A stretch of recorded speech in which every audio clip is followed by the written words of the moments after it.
నమస్కారం ప్రజలారా. జగన్ గారు లండన్ నుంచి వచ్చారు. వచ్చిన తర్వాత మున్సిపల్ ఎలక్షన్లో ఘోరంగా దెబ్బతిన్న జగన్ గారు కార్యకర్తల మీటింగ్ పెట్టాడు. వాళ్ళకు భరోసా ఇస్తూ కార్యకర్తలు ఏం చేయలేరు, వేస్తే 3 నెలలు జైలు వేస్తారు, అంతకన్నా ఏం పీక్కోలేరు, ఎంట్రుకు కూడా పీకలేరు అనే విధంగా జగన్ గారు మాట్లాడుతున్నారు. ఎలక్షన్లో అప్పుడు మీటింగ్లో అదే మాట చెప్పాడు. నా ఎంట్రుకు ఎవడు పీకలేరు అన్నారు. ఎంట్రుకలు అన్నీ పీకేశారు. ఇప్పుడు ఉండడానికి ఆయన ఉండే ఎంట్రుకలు ఆయన పీక్కుండే కాడికి వచ్చాడు. ఇప్పుడు ఏం మాట్లాడుతున్నాడు చూడండి. చూసే ముందు నా ఛానల్ సబ్స్క్రైబ్ చేయని వాళ్ళు దయవుంచి సబ్స్క్రైబ్ చేయండి, నా వీడియోని లైక్ చేయండి.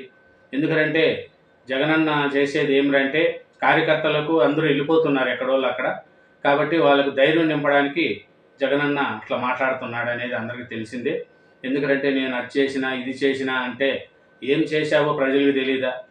రాష్ట్ర రాజధాని అమరావతిని నువ్వు పాడు చేసి పెట్టేశారు, అమరావతిని డెవలప్మెంట్ చేయకుండా పోయారు, రోడ్డు వేయలేదు, ఏమి వేయకుండా ఆంధ్ర రాష్ట్రంలో ఘోరంగా చేశావు. ఇప్పుడు మళ్ళీ వచ్చి నేను చేస్తాను, 30 సంవత్సరాలు మనం వస్తాం, మళ్ళీ అధికారంలోకి వస్తాం అని జగనన్న మాట్లాడుతున్నాడు. ఏం మాట్లాడుతున్నాడు అది ఒకసారి చూద్దాం. ప్రతిపక్షంలో ఉన్నప్పుడు బెదిరిస్తారు, దొంగ కేసులు పెడతారు, జైల్లో పెట్టినా భయపడాల్సిన పని లేదు, కార్యకర్తలు నేను అండగా నిలుస్తా. అది ఏమిటంటే జైల్లో పెడితే మీరేం భయపడకండి, నేను బయట ఉండి చూస్తా. నందిగామ సురేష్ జైల్లో పెట్టారు, అందరూ అంతే జైల్లో ఉండండి మీరు, నేను బయట నుండి చూస్తా, మీకేం బయట నుంచి నేను జాగ్రత్తగా చూస్తా అనే లెక్కలో జగనన్న మాట్లాడుతున్నాడు. కార్యకర్తలని అండగా నిలుస్తా, మళ్ళీ అధికారంలోకి వస్తాము, 30 ఏళ్ళు పరిపాలన చేస్తాం, ఈ 2.0 వేరుగా ఉంటుంది, మళ్ళీ అధికారంలోకి వచ్చి 30 ఏళ్ళు పరిపాలన చేస్తారంట. ఇప్పుడున్న 5 ఏళ్ళు చేస్తేనే ఆంధ్ర రాష్ట్రం అంతా అధోగతి పాలైపోయింది, ఇంక 30 ఏళ్ళు చేస్తే అడగ తినాలి ఆంధ్రప్రదేశ్ మొత్తం. కార్యకర్తల కోసం జగన్ ఎలా పనిచేస్తాడో చూపించినావు కదా, ఇంకేం చూపించారన్నా? 5 ఏళ్ళు చూపించినావు కదా కార్యకర్తల కోసం. ఏ కార్యకర్తకు ఏం చేసినారన్నా? మీరు మీ చుట్టూ ఉండే 10 మంది కోసం మీరు పార్టీ పెట్టుకొని 10 మంది కోసం డబ్బులు సంపాదించుకున్నారే తప్ప ఏ కార్యకర్తకు ఏం చేశారు మీరు చెప్పండి? తొలి విడతలో ప్రజల కోసం తాపత్రయము పడాను. తొలి విడతలో ప్రజల కోసం అంట. వారికి మంచి చేసే విషయంలో కార్యకర్తలకు ఎక్కువ ప్రాధాన్యత ఇవ్వలేకపోయాను. అది ఇప్పుడు కానీ నిజం ఒప్పుకున్నారు. వారికి మంచి ఏం చేయలేదు నేను, వాళ్ళ కార్యకర్తలు ప్రాధాన్యత ఇవ్వలేకపోయాను. ఓడిపోయినాక ఇప్పుడు గుర్తు వచ్చాను అన్నకు. గెలిచినప్పుడు కార్యకర్తలే, అప్పుడు చుట్టూ విజయసాయిరెడ్డి గారు, సజ్జల రామకృష్ణారెడ్డి గారు, వాళ్ళు మెయిన్ వాళ్ళు చుట్టూ 10 మంది వాళ్ళ క్వార్టరీ కార్యకర్తలను ఎమ్మెల్యేలు ఎంపీలకే మినిస్టర్లకే ఆయన కలసాలంటే లేదు. ఇప్పుడు చంద్రబాబు మిమ్మల్ని పెడుతున్న కష్టాలు బాధలను చూశా. ఏం పెడుతున్నాడు చంద్రబాబు నాయుడు? కష్టాలు బాధలు. ఎవరిని అరెస్ట్ చేశారన్నా? నువ్వు చెప్పు పని అన్న. ఏ కార్యకర్తను అరెస్ట్ చేశారు? ఏ రాజకీయ నాయకుని అరెస్ట్ చేశారు? అరెస్ట్ చేయాలంటే ఫస్ట్ మిమ్మల్నే కదన్నా అరెస్ట్ చేయాల్సింది. 53 రోజులు చంద్రబాబు నాయుడు జైలు పెడితే ఇప్పుడు మిమ్మల్ని అరెస్ట్ చేయాలంటే ఎంతసేపు? ఎత్తకపోయి జైలు వేయలేరా? మీరు చేసిన అక్రమాలు, కొడాలి నాని, వలవనేని వంశీ, అనిల్ కుమార్ యాదవ్, రోజా, వీళ్ళు మాట్లాడిన బూతు మాటలకు ఎప్పుడూ జైలు వేయాల్సింది. కానీ చంద్రబాబు నాయుడు గారి చేతగాని తను ఇప్పుడు చూపిస్తున్నాడు. ఆమంతా మాట్లాడి ఇప్పుడు మళ్ళీ వాళ్ళే రోజా గారు వచ్చి ఏదేదో మాట్లాడుతున్నారు. చంద్రబాబు నాయుడు మంచితనమే మీకు అదృష్టం లెక్క భావించింది జగనన్న. ఎందుకు వీళ్ళను, ఈ కార్యకర్తలను వీళ్ళ జోలికి అరెస్ట్ చేసాం ఎందుకు అని మీ అంత తెలివి, అంత ఆర్భాటము, అంత గుణము చంద్రబాబు నాయుడు గారికి లేదు. లేదంటే ముందు మిమ్మల్ని అరెస్ట్ చేసి జైలు వేయాల్సింది. అక్రమ కేసులు పెట్టిన వారిపై ప్రైవేటు కేసులు వేస్తాము. ఏం వేస్తాను? అక్రమ కేసులు ఏమన్నా? నిజంగా ఉన్న కేసులను ఏం చేయలేకున్నారు. మీ పార్టీలో ఉండే వాళ్ళు ఎవరిని ఏం చేస్తున్నారు? పెద్దిరెడ్డి రామచంద్రారెడ్డి అడవంతా ఆక్రమించుకున్నారు, సజ్జల రామకృష్ణారెడ్డి గెస్ట్ హౌస్లో కట్టుకున్నారు, మీరేమో మొత్తము ఋషికొండను బోడిగుండు కొట్టేశారు. ఇంకా విజయసాయిరెడ్డి గారు ఏమైతే మద్యం దాంట్లో, సజ్జల రామకృష్ణారెడ్డి మద్యం దుకాణాలు మొత్తం చేశారు. ఎవరిని ఏం చేస్తున్నారు చంద్రబాబు నాయుడు గారు చెప్పు? ఎవరిని ఏం చేయలే. ఆయన సూచిస్తున్నట్టు గమ్మున ఉన్నాడు. ఆయన మంచితనం మీకు ఇప్పుడు బాగా అదృష్టం కలిసి వచ్చానన్న. ఈసారి జగన్ 2-0ని చూడబోతున్నారు. ఈ 2-0 వేరుగా ఉంటుంది అంటూ వైఎస్ఆర్సీపీ అధ్యక్షుడు మాజీ సీఎం వైఎస్ జగన్మోహన్ రెడ్డి కీలక వ్యాఖ్యలు చేశారు. కార్యకర్తల కోసం జగన్ ఎలా పనిచేస్తాడో చూపిస్తా. ఏమి చూపించినావు కదన్నా, 5 ఏళ్ళు సీఎంగా ఉన్నావు, అంతకుముందు ఉన్నావు, చూపించినావు. ఇంకా ఏమి చూపించారన్నా, చూసి బోరు కొడుతుందిలే కానీ ఇంకా మళ్ళీ చూద్దాంలే 30 ఏళ్ళ తర్వాత. ఎన్నికలప్పుడు ఏదైతే మాట చెప్పాడు ఆ రోజేమో మేము చెయ్యకపోతే మా కాలలు పట్టుకుంటానన్నాడు.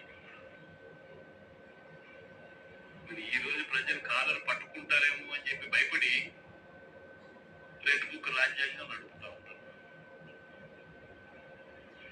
ఈ రోజు ఏమంటా ఉన్నారు, ఎన్నికలు అయిపోయిన 9 నెలల తర్వాత ఈ రోజు ఏమంటా ఉన్నారు, సంపద సృష్టించడం ఎంతనో నా చెవులో చెప్తే నేను తెలుసుకుంటాను. వాస్తవం ఇదే మాటలు ఎన్నికలకు ముందు నేను చెప్పాను. అవునన్నా, ఆయన సంపద సృష్టించడం చేతరాదు. మీ లెక్క సచివాలయాలు, ఎంఆర్ఓ ఆఫీసులు, ఎమ్మెల్యే క్వార్టర్సులు అవి తాకట్టు పెట్టేది తెలియదు కదా చంద్రబాబు నాయుడు గారికి. అది తెలిసింటే ఈ సంపద ఏం సృష్టించేది, ఆంధ్రప్రదేశ్నే పక్క రాష్ట్రానికి అమ్మేచ్చమొచ్చి డబ్బులు వస్తాయి కదా. మీ అంత తెలివి మీలాగా సంపద సృష్టించే తెలీదు. సచివాలయం తాకట్టు పెట్టి, విశాఖపట్నంలో ఎంఆర్ఓ ఆఫీసులు తాకట్టు పెట్టి, ప్రభుత్వ ల్యాండ్లు తాకట్టు పెట్టి డబ్బు తేవడం చంద్రబాబు నాయుడు గారికి ఏం తెలుస్తుందన్నా? తెలిసే కదా, తెలియకనే పరిపాలిస్తున్నాడు. మీ లెక్క అంత తెలివి ఉండింటేనా ఈయన మొత్తం అమరావతిలో ఉండేటి అన్ని తాకట్టు పెట్టేసిండు.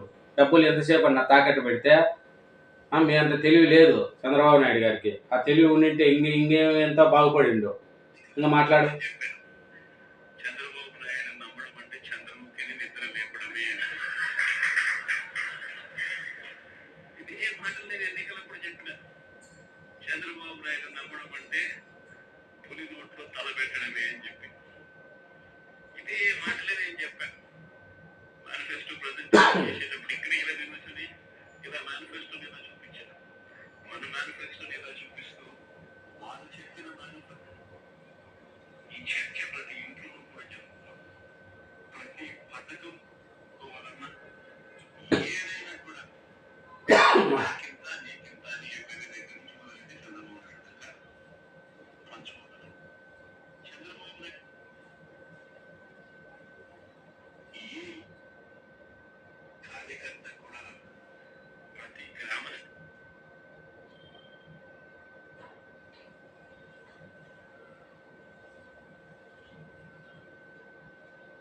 స్థాయిలో ఉన్న కార్యకర్త కూడా కాళ్ళ దగ్గరేసుకుని ఇది నా పార్టీ అని చెప్పి గర్వంగా చెప్పి వాళ్ళకి ఏదైతే మనం చెప్పామో అది చేసి చూపించిన తర్వాతనే మనం ఓట్లు అడిగి గెలిచాము. కాబట్టి ప్రజల దగ్గర ఏ రోజు మనం వెలుగు తగ్గదు. కానీ ఎన్నికలైన 9 నెలలు కూడా తెలక మునిపోయింది.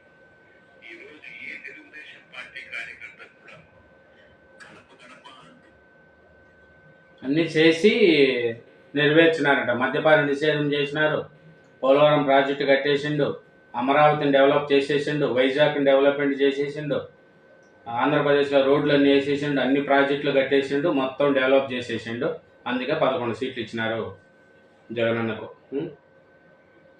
తెలుగుదేశం పార్టీ నాయకుడిని కార్యకర్తను ఆ పిల్లలు కూడా ప్రశ్నిస్తాడు, నా 15,000 ఏమైంది. వీళ్ళింటికి పోయినప్పుడు ఆ పిల్లల తల్లులు ప్రశ్నిస్తారు, నా 18,000 ఏమైంది అని చెప్పి. 50 ఏళ్ళు నిండిన వాళ్ళు వచ్చి ప్రశ్నిస్తారు, నాకు 50 ఏళ్ళకి పెన్షన్ ఇస్తానన్నా నా 48,000 ఏమైంది అని చెప్పి. అదే ఇంట్లో 20 ఏళ్ళ పిల్లోడు ఆ పిల్లాడు వచ్చి ప్రశ్నిస్తాడు, అది అన్న జగనన్న పెట్టి 2.0లో వస్తున్నాడంట. తెలుగుదేశం వాళ్ళని అందరినీ దడదడలాడిస్తాడంట. ఇంకా కార్యకర్తలు ఎవరు భయపడకండి, మన ఎంట్రీకి కూడా ఎవరు పీకలేరు అని జగనన్న గారు అంటున్నారు. చంద్రబాబు నాయుడు గారికి కానీ ఏదన్నా ఉంటే తెలుగుదేశం కార్యకర్తలను కానీ పార్టీని కానీ ఇబ్బంది పెట్టిన వాళ్ళను చంద్రబాబు నాయుడు గారు ఏం చేయకుండా గమ్మున ఉన్నాడు. ఆ చంద్రబాబు నాయుడు గారు మంచితనమే ఈరోజు జగన్కు ఒక వరం లెక్క అయిపోయి అందరూ వైసీపీ వాళ్ళు సంకలు గుద్దుకుంటారు. ఆఖరికి రోజా కూడా సవాల్ ఇస్తుంది, ఏం పీకతావా అని. అందరూ తప్పు చేసి మొత్తం కుంభకోణాల్లో ఇరుక్కున్న రోజా కూడా వచ్చి సవాల్ ఇస్తుంది చంద్రబాబు నాయుడు గారిని, పవన్ కళ్యాణ్ గారిని. ఏం చేస్తారు చెప్పండి? ప్రజలు ఇలా ఉండారు.